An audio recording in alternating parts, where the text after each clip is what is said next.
Welcome to Just Energy Radio with your host, naturopath and medical intuitive, Dr. Rita Louise. We have learned from Einstein's theory that matter and energy are one.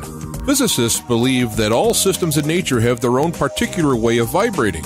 From the swinging of a pendulum to the waves of the ocean to the light that brightens the sky each day, each of these oscillates at its own unique rate. The same holds true for every thought, feeling, event, or word we speak.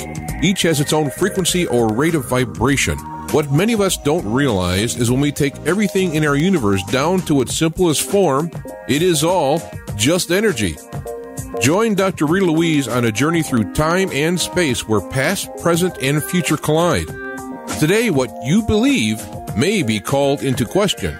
What we want to know is, who made up the rules? Be brave and step outside the box. We are about to turn our world upside down and venture into the unknown. Hold on. We are departing our own beliefs and entering alternative realms. Enjoy the possibilities.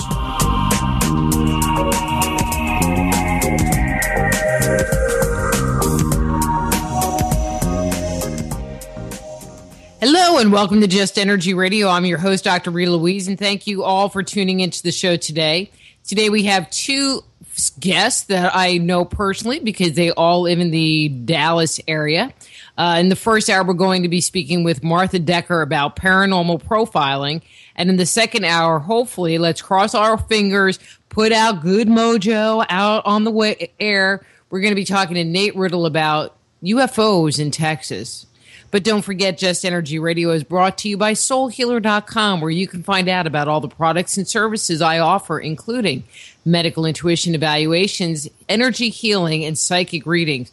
So, if you have stuff going on in your life, problems at work, problems in your relationship, problems in your career, need some guidance as you move down the road to experiencing radiant health, give me a call, send me an email, or drop me a line, and we can set up a private consultation, either in person, by phone, and even via Skype.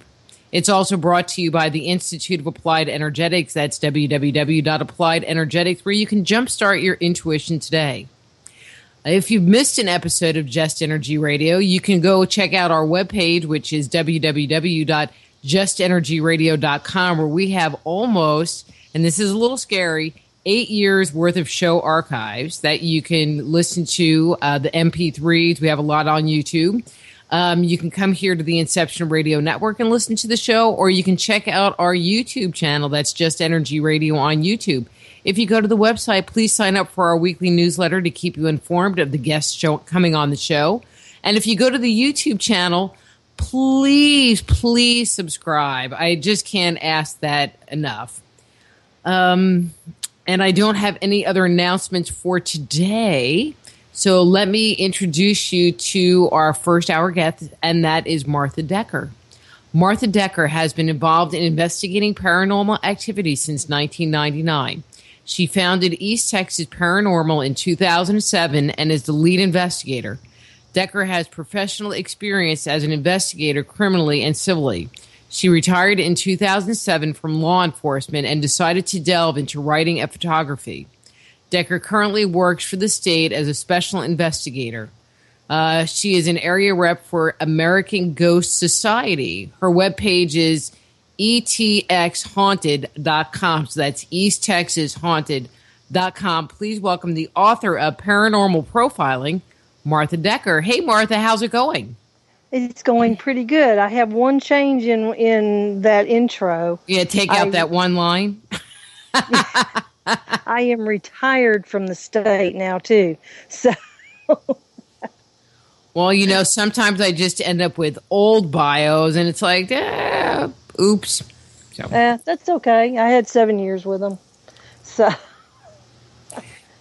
5 years I was ready to, or I can retire. August 4th, I was able to retire.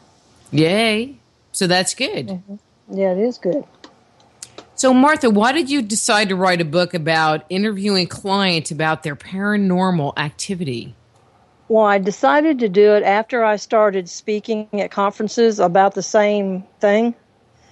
And you just don't have enough time, at a conference with your 30 to 45 minutes to really go into different techniques.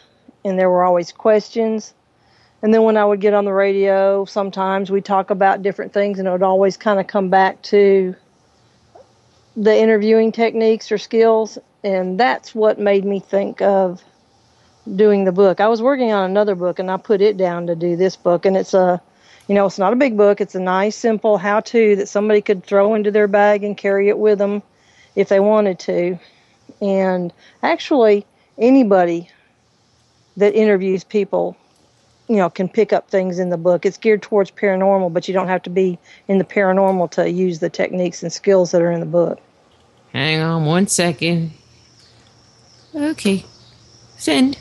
But that's really cool. I mean, so you've been doing a lot of speaking on this topic. How well is it received in the paranormal community? Seems to be really well received. From what I hear, people generally contact me after the conferences. They'll ask questions during the presentation. They'll come and buy the book. They'll contact me, later on Facebook or through different, methods to ask questions. So cool. I guess it's doing pretty good. Good. So is it typical to interview someone as part of a ghost hunting investigation? It should be. If you're going to if a family or a business calls you and thinks they may have problems and they're looking possibly for an investigation, any team or individual should do a thorough interview before they even decide whether to do an investigation. And I know there were some groups that were brand new, a lot of times it's younger groups that they get the phone call and they just rush right over there and they never do a good interview. And we can do a thorough interview over the phone, then it's even more thorough in person. And actually on the phone calls I get probably about 8 times out of 10, by the time we're through with the process of even talking over the phone, we're able to come up with other possibilities than it's paranormal. Just from the interview? Yeah. How's that? Well, the first question to ask them is whether or not they watch the paranormal shows on TV. And if you have someone who watches all of the shows, but they don't have any experience in anything, they just watch all the shows, then things that they hear around their house that are natural, the first thing that comes to their mind a lot of times is it's paranormal. Things that, that would... Okay. They're thinking are demons. Good. Here's a good example. There was one gentleman who went to a conference and talked to a lot of the groups who kind of dismissed him because he was kind of quirky. He never made it around to our table, and he called me. And I listened to what he had to say because you don't know, right off the bat, usually, are they just goofy or is there something going on? So I usually have them send an email with all the information, including their contact information. So I have that for record too. And through this back and forth and through his email, he actually sent like a journal that he had been keeping. And he had the little old antique like toy soldiers, the metal toy soldiers. Mm-hmm. He had those on a shelf, on several shelves hanging on the wall. And he kept saying they kept moving. Well, they all point the same way, and his stuff was starting to get a little goofy because he would say, oh, my water tank went out, or, something like that. Water tank went out, and I looked, and they're all facing that direction. Could they x-ray through? I mean, it was just getting really silly. So it's an old house, wood floors, pier and beam. And he had also commented that if he moved them to a different shelf, they didn't move. Well, I have a shelf on the wall by the front door. My stuff shifts forward just from the door opening and closing through the year. I have to move everything back, about every 6 months or a year. So it's like, hello, it's not paranormal. It's due to vibrations. Put them on a different shelf and they'll stop moving. And that's what happened. No paranormal, just put them on a different shelf so the vibration doesn't make them move. But were you able to, excuse me, determine that or something like that just from the interview, or at least make that recommendation just from the interview? Yeah, that was from the interview. And when they send, because he lived a distance away from here, when he sent all his information, we did the interview by phone, not in person. And I, usually prefer to do it in person, but I was not going to go all the way down there for something that probably wasn't paranormal. And when you interview somebody, one of the things you do is you let them tell their story. While hopefully there's two of you present to do an interview, and one is taking notes and one is doing the interviewing. And you let them tell their story, and when they're done with their story, then you go back and start filling in the blanks. So I had his story because he had already written it down for me, and I'm able to go through line by line by line and ask him to explain things. And by doing a thorough interview that way, just on what he'd said about the things moving around, not getting into any medical history, mental history, or any other type of information, that was my suggestion, was we'll try moving them. And he did, and that stopped them from moving because they were put in a spot where the vibrations weren't, as they walked past it or opened the doors, there was no vibration anymore with them in a different location, and that stopped for them. Wow, so it went from being ghostly to nothing. Exactly. That's kind of disappointing, depending on what you think. Well, it can be. There's, sometimes there's some interesting ones that sound really interesting, and you would really like to maybe go sink your teeth into it if there really is anything there. But most of the calls I get end up really not being anything other than someone's imagination. Of course, we have cases we go out on, and we worked some serious cases before. Not the silliest one, but one that we had earlier this year, we actually did the interview on the phone and went over, and we were going to do an interview and then an investigation if it warranted while we were there, because it wasn't that far from where I live. And I had talked to the lady on the phone. She was a paramedic. She was part of a paranormal group. She sounded very credible. She had answers to the questions. So we go to the house. It was a pre-Civil War house, and there had been a little bit added on. When we go to the house, she doesn't answer the phone. We go on to the house. We're at the house. She's not there. Nobody's answering the door. She was talking about some heavy energy in the house, and she felt like it was dark energy and not good. So we get to the house, nobody's there, and before we leave, her husband comes out of the back of the house and comes around. He didn't know we were coming. She's not even living there. She's living with her father. So he called her on the phone, and she came down, and we went on in and we interviewed him. And what we were able to determine was that the house they lived in, the landlord lives next door. The landlord used to live in the house. She came from what seemed to be a severe domestic violence situation. And while they were having one of those incidents going on, her husband fell out the back door and down the stairs and died. So she took the insurance money and built a house next door and rented them their house. And the best we could determine was there was some energy in the house, and it was a little heavy, but there wasn't a lot of activity. But we felt like they were arguing, and when they were in there and arguing and having marriage trouble, the more they argued, the more negative energy that created. So they were feeding the negative energy themselves. So our recommendation to them was go see a marriage counselor. Okay, so you're talking about feeding negative energy, kind of creating this feeling or sensation in a home, and you're saying that that's not a ghost? Well, we had Nancy was there, and we could kind of feel a little bit of energy where the man fell down the stairs, outside that, like, the enclosed back porch or the bathroom. We could feel something there, but we felt like if they stopped fighting there, it would end up dissipating and it would probably not bother them anymore.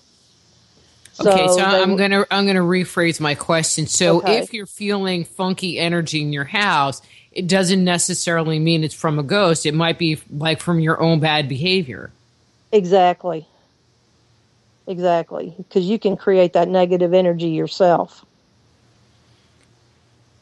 So have people like moved into places where they're experiencing some kind of negative funky energy that they think might be a ghost, and you do some history on the house and find out, that there was just bad activity, like maybe it was a drug home, or that there was something that was going on there prior that they just might be feeling this residual energy? Yeah, we did have one like that. It's been a while. I can't remember much about it, but that was pretty much it. I had one that I did several years ago that the lady insisted there was a lot of activity going on, and I don't know if there ever was any activity because we never felt anything. I can usually go into a place and kind of pick up on the feeling, whether it's like a peaceful feeling or a not very good feeling. And, because I'm not psychic, but I can do a little bit of that, and I've always been able to do that. But this one, I think she just wanted out of her apartment lease, and it was in some government housing, and it was full of drug people on that one, and I don't think there was anything there. I think it was just all the energy of the place. Mm-hmm. And she was trying to use ghost as a way to break the lease to get out, but that's a novel one.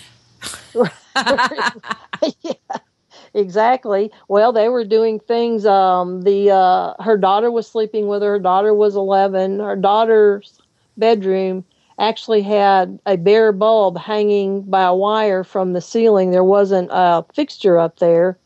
And I think they were putting a bulb in there that the wattage was too high. So they would put it in, turn it on, it would blow. This is, old. I just learned about that the other day. I didn't know. Okay, this just sounds really bad. I didn't know that you couldn't put like 100-watt bulb into some light fixtures because they were only rated for 60 watts or something. It was like, I never knew.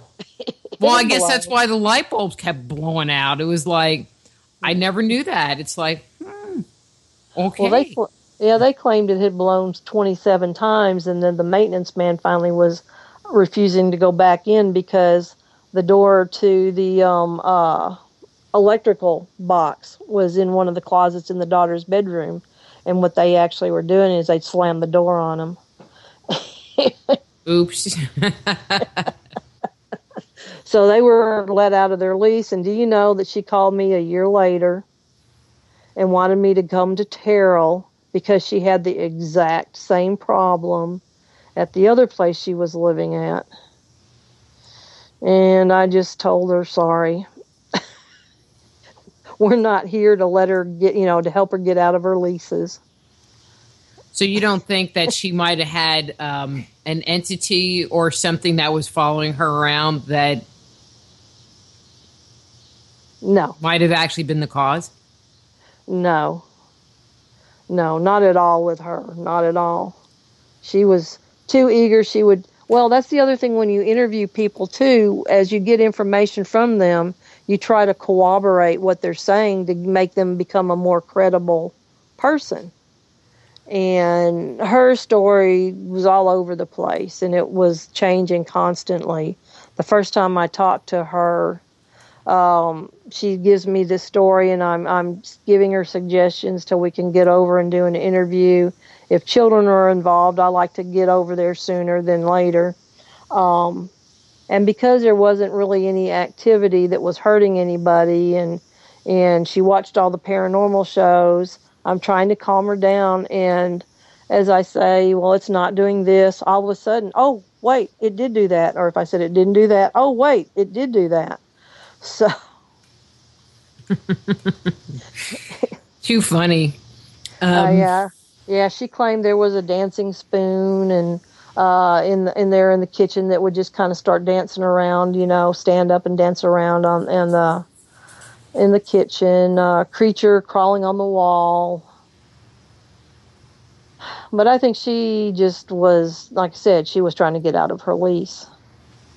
And we're really cautious about things for that reason, because there's other people with some commercial enterprises who have wanted us to come and investigate because they want us to find something so that they can use that to say the place is haunted. And why would they want to get out of a lease? I mean, I don't understand that. Well, she just didn't like being there anymore. It wasn't the safest place. I think that was the one place when we did the interview, she was gone. We were there on Saturday night, and she left Friday. Actually left the key to the door under the mat at the front door. But there was a lot of drug activity, gang activity over there. And Tamara Bricky and I went over to do this, went ahead and did an investigation, even though we didn't think we would find anything. It was just so close. It wasn't really a big deal. And that's the one where we both came armed for our safety, because we're dragging in all these boxes with all this equipment, and there's no telling who might come, and you touch the door, it would fall open. Ugh. Yeah. So one of the things that I didn't ask earlier that I'd like to ask, but what background do you have that makes you uniquely qualified to speak on the topic of profiling people or questioning people as to what their experiences are, their paranormal experiences are? Well, I've had over 20 years, or more than that, so over 20 years of investigating and interviewing. 16, 17 of that, well, shoot, it might be over 30 almost now. Anyway, 16, 17 of that was as a criminal, with a criminal background, as being an investigator and assistant chief for the police department. Prior to that, I was a journalist for a long time, and I even won an Associated Press First Place Award for an investigative article that I spent a year working on. And then when I went to work for the state, it was civil, but I still spent 7 years investigating and interviewing serious crimes against children. Going to autopsies and going into the jails and the prisons, interviewing, possible suspects. So I have all this stuff between the journalist and the criminal and then the civil interviewing. So I would say that you have a wealth of background, because I would think that, I mean, I don't know about the journalism part, whether there's really interviewing training, but I would think with law enforcement that they would send you to classes, or you would get, kind of hands-on, partnered up with someone who is an experienced investigator, questioner, I'm not sure what the word is, so that you would see what works, what doesn't work, before you start taking the lead. Yeah.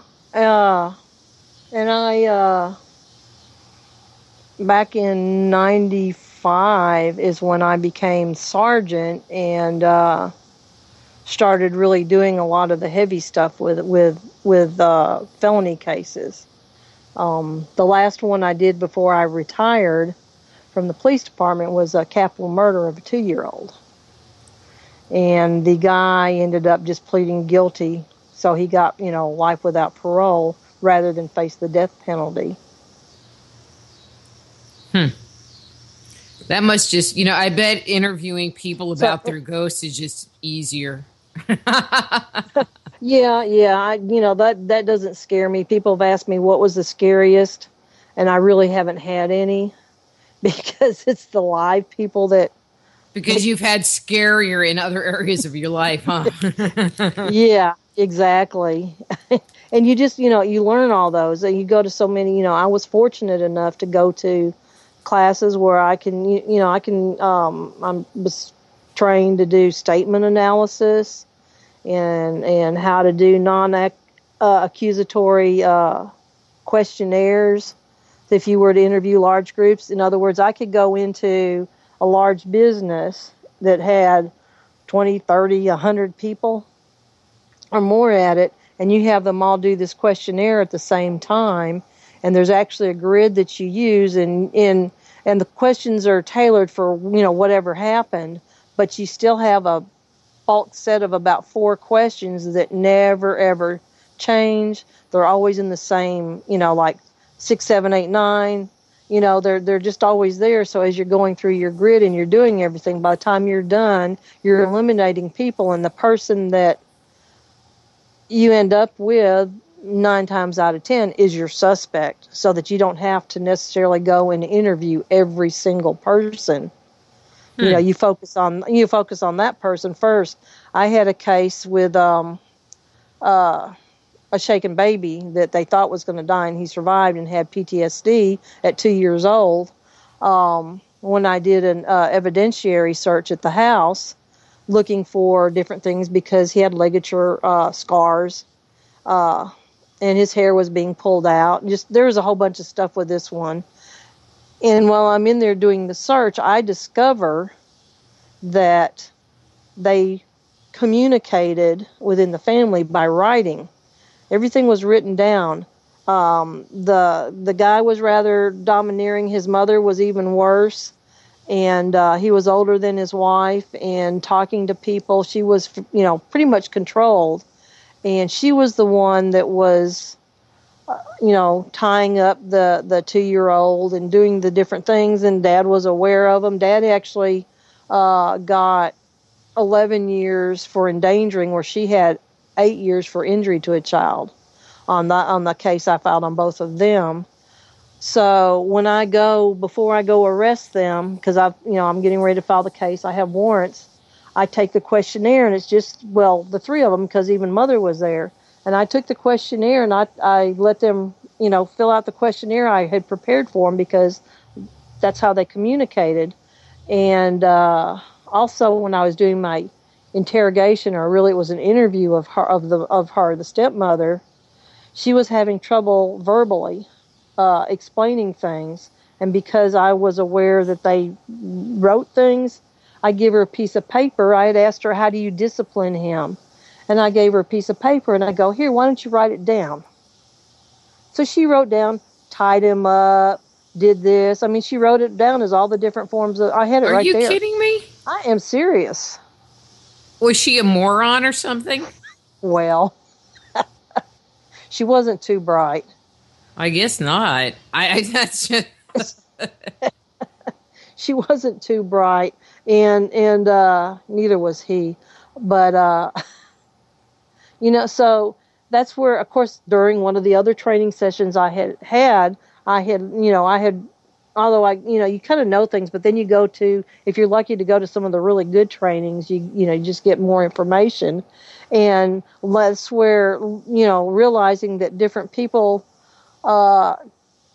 as far as witnesses go, they can tell their stories of what they saw in different ways. If you have somebody like them who write things down, it's better to say, here, write it down. Some people are verbal, some people are auditory, and if you have someone who's auditory, you don't want to, you want to ask them, and you don't want to ask them like, what did you see? You would ask them like, what did you hear? And they're going to give you something that's probably going to be a lot more detailed and different than if you'd said, what did you see? So that's another thing to kind of determine when you're interviewing somebody, is how do they relate to things and retain the information that they pick up. Mm-hmm. Excuse me.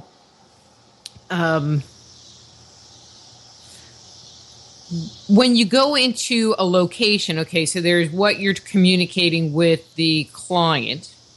But would you ever treat a potential haunted environment like a crime scene?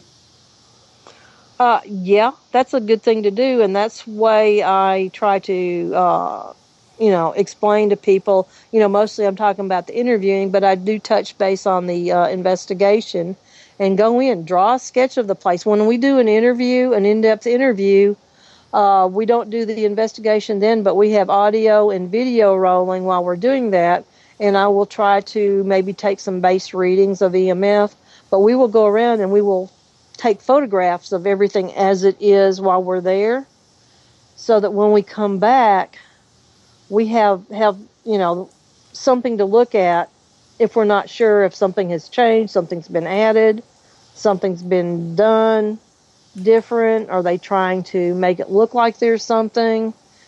Just like before you start an investigation, you do the same thing, go around and do this, take the pictures then so that you can go back later and go, was that door open or was that door closed? Was that drawer open or was that drawer closed? And so you do the same type thing when you do your interview. Mm-hmm. So you actually walk around the house with these people?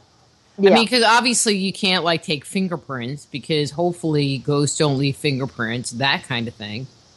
Right. You walk around with them. You can take in and do, and I have one in the back of the book. It's rather extensive. You don't need all of that stuff, but because you treat it kind of like a crime scene, you're trying to, determine what is causing different things. Did somebody come around? Maybe when you're doing an investigation, and that's when you might use that to see if somebody has come in and changed something while you were out. So you can bring, fingerprints. You can use that. You can't do anything with the fingerprints if you collect fingerprints, but you can use that in a number of other ways to check and see if something has been changed while you're doing an investigation. Mm-hmm. Because people do set things up and stage them, trying to get you to say the place is haunted. People actually do that? They do that. They want to be on My Ghost Story. They want to be on Ghost Hunters, Ghost Adventures. They want to be on one of the shows, a haunting, you name it, because there's so many shows out there. If they can get someone to say it's haunted when it's not, then they can try to claim, they're 15 minutes on, 30 minutes on TV. That's kind of desperate. Hey, wait, maybe I should say my new house is haunted. There you go. Wait, it is. There you go. But they do, especially if it's some people, they just want to be on TV. If it's real, it's one thing, but you have the people that really fake it. And I don't know how many people do it, but it does get done. So I try to help new people in the field understand that when somebody calls you and gives you their story, it's not necessarily the correct story. So a lot of times some of those people have told me that they go in based on the story, that the information they're given over the phone, and they don't do an interview, and they go to the site for an investigation to prove, they're going to prove what the person said is true. They're going looking for proof instead of going in unbiased. That's the most important thing they need to do, is go in unbiased, get their information, let them tell their story, and if there's any evidence, let the evidence, tell the story. Yeah, because I could see, having done investigations myself, where you could spend a lot of time going from place to place for something that is obviously, if the right questions were asked, not paranormal. Right. And some of that takes practice, and book, probably in another year or so I'll put together a more advanced book. But this is for people that, for me it's second nature. I don't even have to think. And when I start talking about some questions that are, just straight answers, yes, no, or, give me the information, I feel like I'm doing a jail book in sometimes. because I've said it so many times.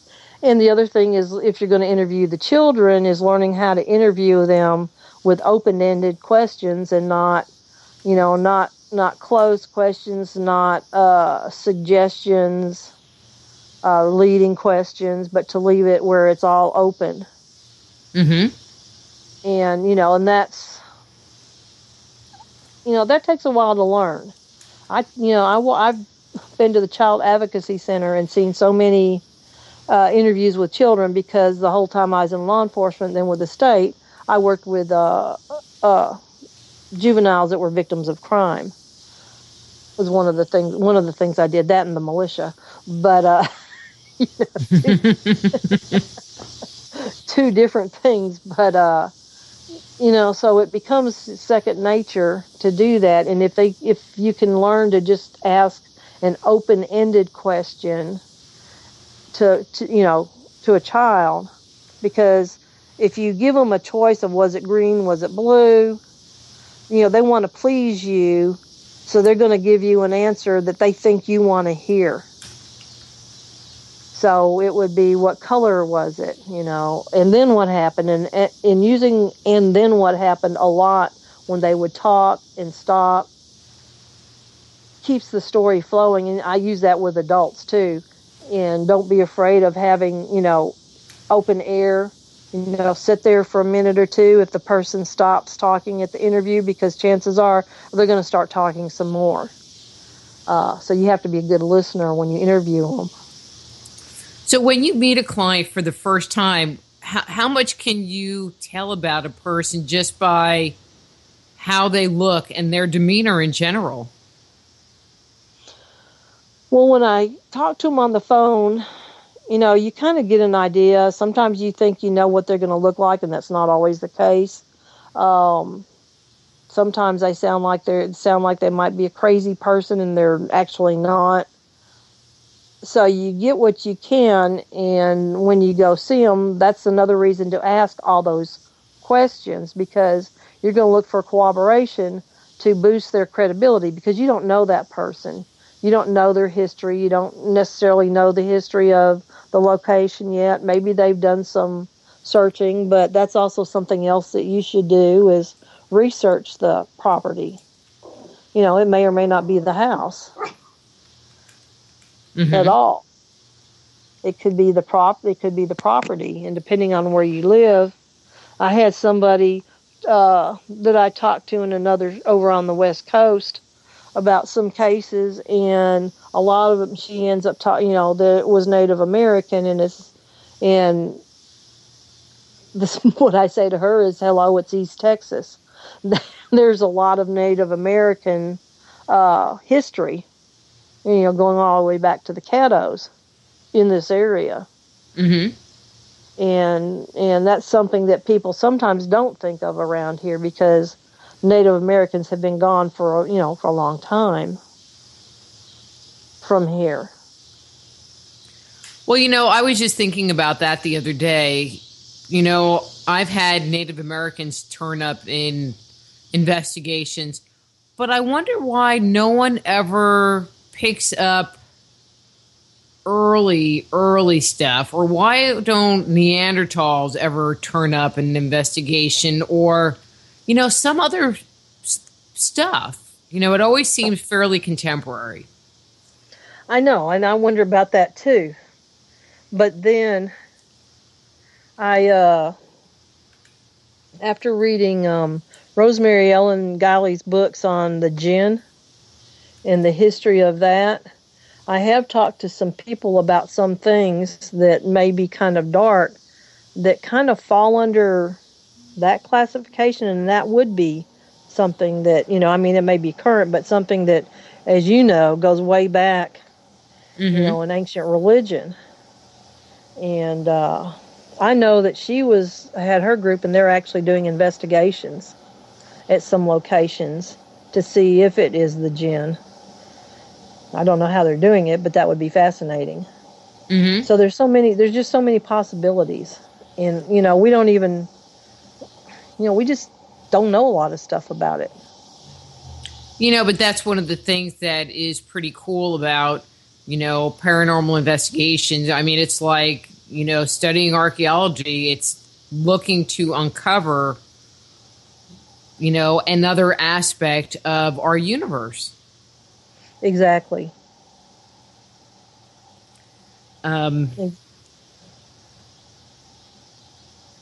So when you're doing an investigation, what about your demeanor? I mean, there's the demeanor of the person that you're talking to.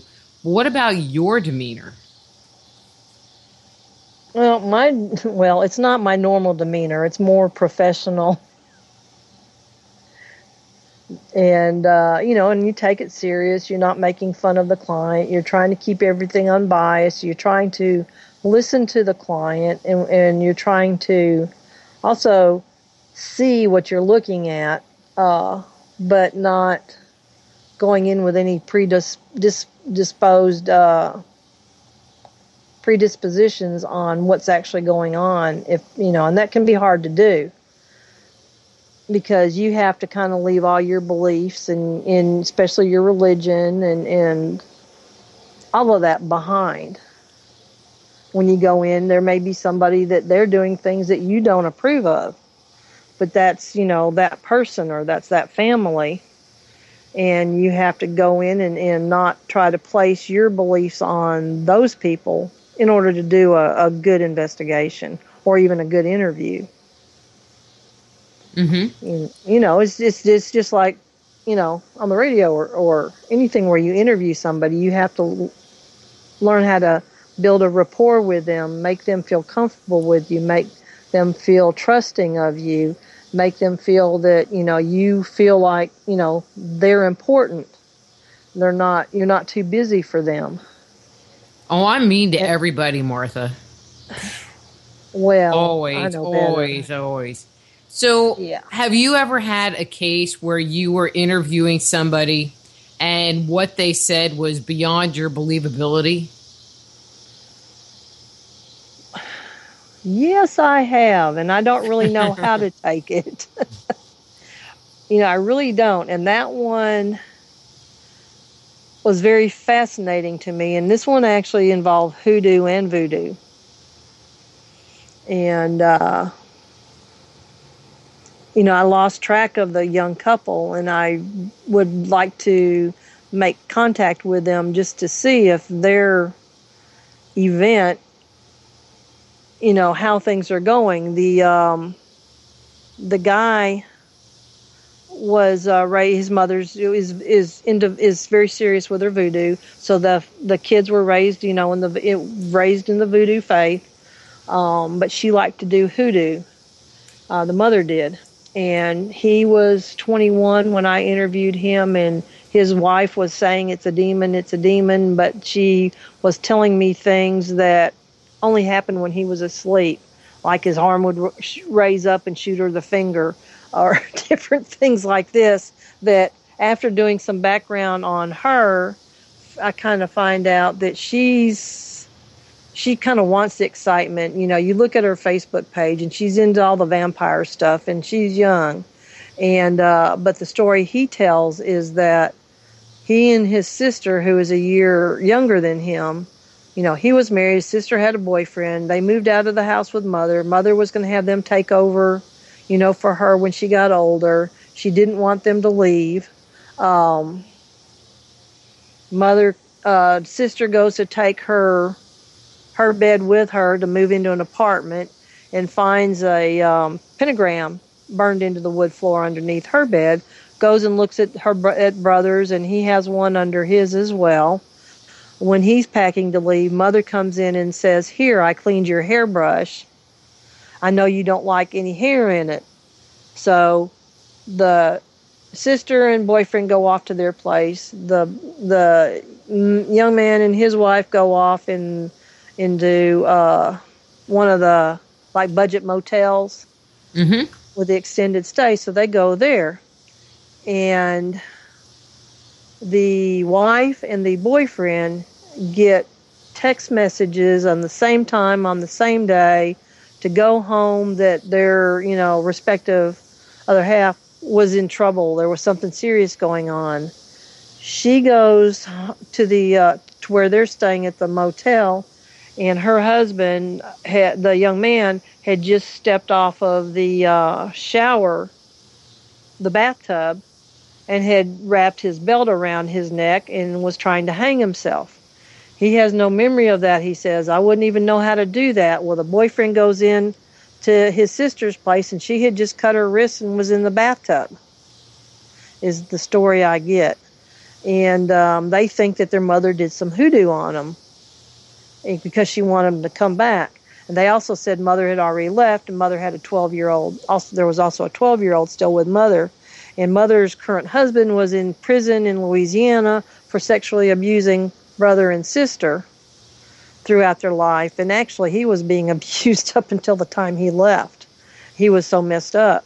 And but then he tells me, then it gets even crazier. And he tells me that, mother's teaching them all the different hoodoo that she does. And that when they were younger, and they usually are in Louisiana, and New Orleans is where they've spent most of their life. She was doing a hoodoo. A couple comes to her and says they want their child back. Their child died. She does a hoodoo ceremony to bring their child back to life.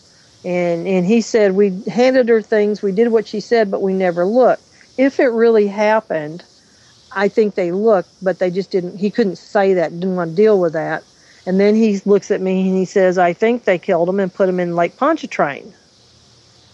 And then he tells me that the child comes back to life and is raised by family members of the child, but the child is never normal. So... Okay, that, takes like a lot of different twists and turns all over the place. I know. All I could think was that would make a really good movie. But, and this was their story, and during all that, I'm, because of my background, I'm concerned about that 12-year-old. And each one of them had a different father.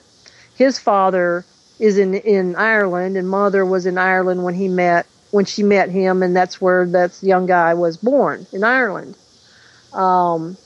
He said mom didn't like his father or his sister's father, so that's why they abused them, but she loves the one that's in prison for abusing them, and because she loves him and the 12-year-old is his daughter, that she'll be safe. And I know that's not true. That when they left, that put her in place to be abused because that's just what normally happens. So what I do is I get information on everything. I got a lot of detail. I got names. I got times. And so, in a situation like that, would you turn them into like family services or something like that? Well, you might have to, and that's something that everybody needs to be aware of when they go in and you're dealing with children, is that you may have to make a report to CPS because you are legally bound, by law to report any suspicion of abuse. You don't have to prove it. It just has to be a suspicion. So sometimes when you go in with a family and it's just totally crazy chaos, it's just, it's a bad scene, you may have to make a report. I've had a couple that I've gone to that as we're going and we're thinking, oh, are we going to have to make a report? I hope not, and then we've not had to. This one, I did, get the 12-year-old's name. I've got the mother's name. I've got the father of the 12-year-old. I got all that information so that I could possibly call somebody if I needed to in Louisiana to report that this 12-year-old is with her because, daddy's in jail for abusing the other children. And, you have to look out for the safety of the children. And I was not, I never was able to get enough information that I felt I, would need to do that, so I didn't do that. It's one that I'd love to know what happened to them because they were in the motel and they were using the phone in the motel. Once they were gone, they were gone.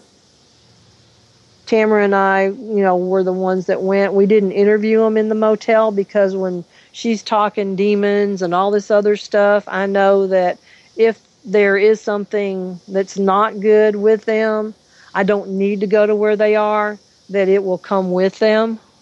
Mm-hmm.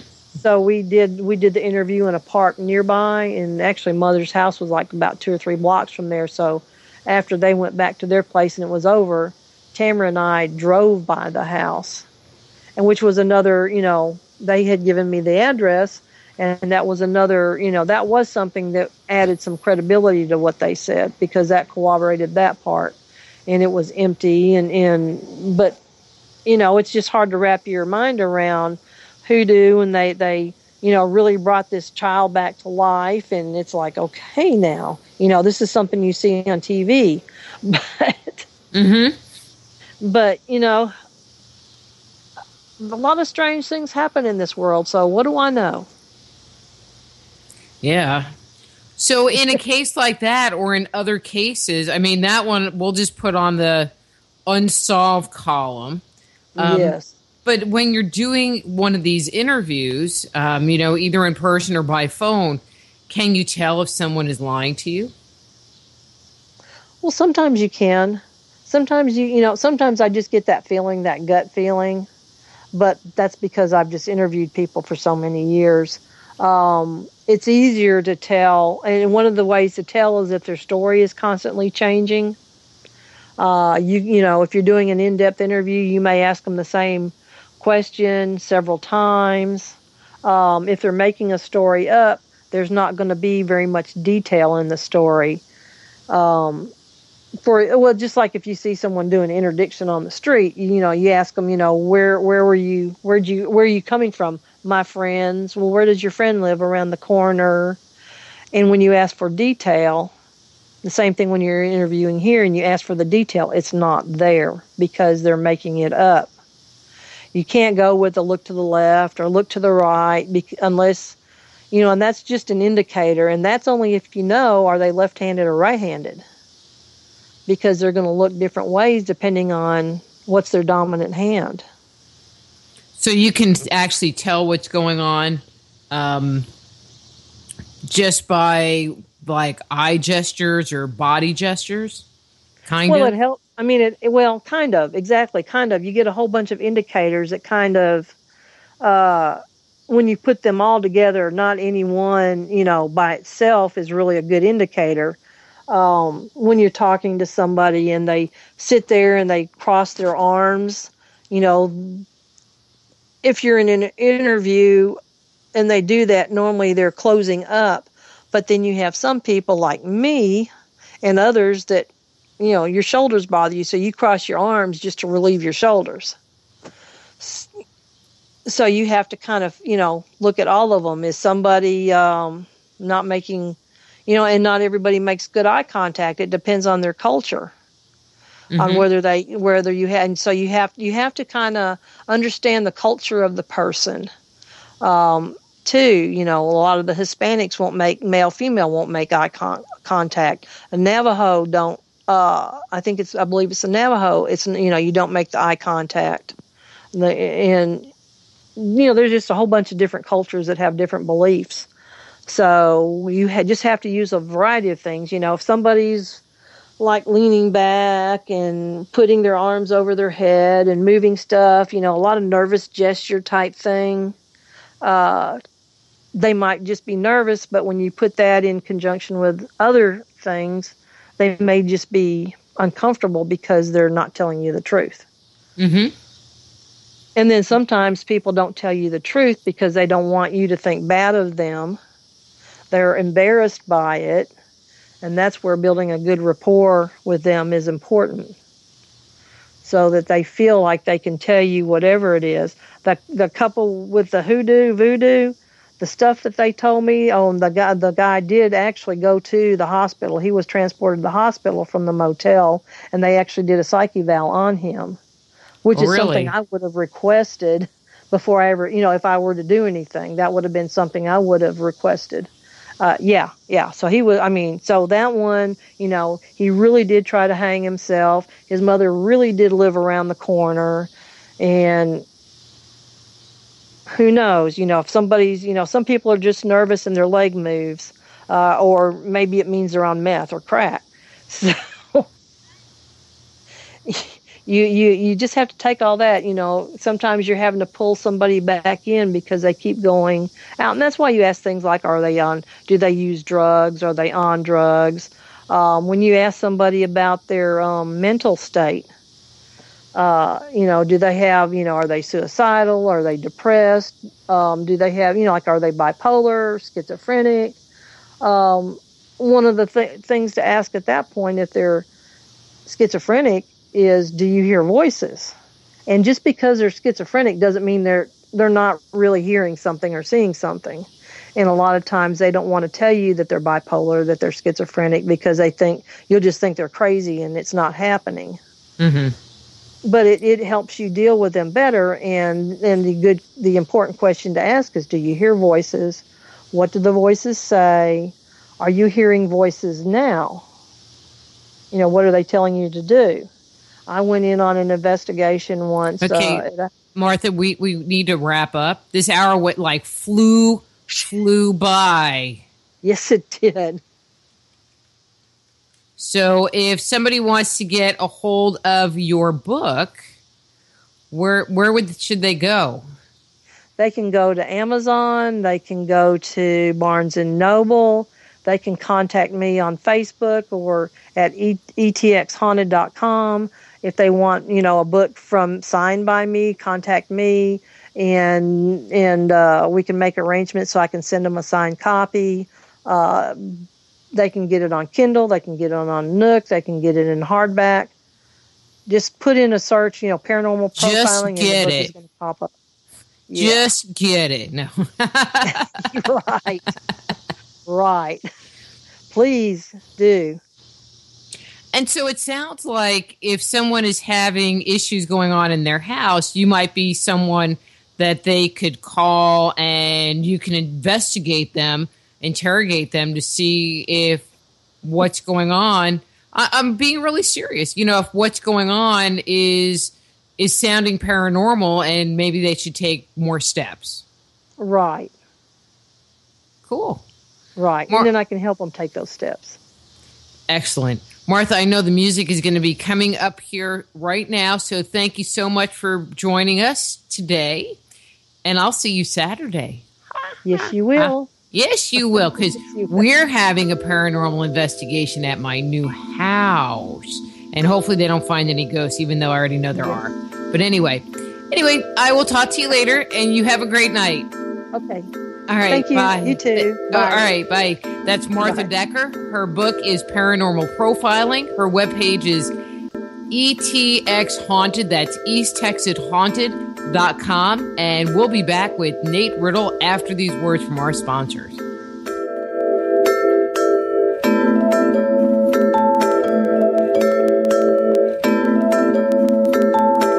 Just Energy Radio with your host, Dr. Rita Louise, will return right after these messages.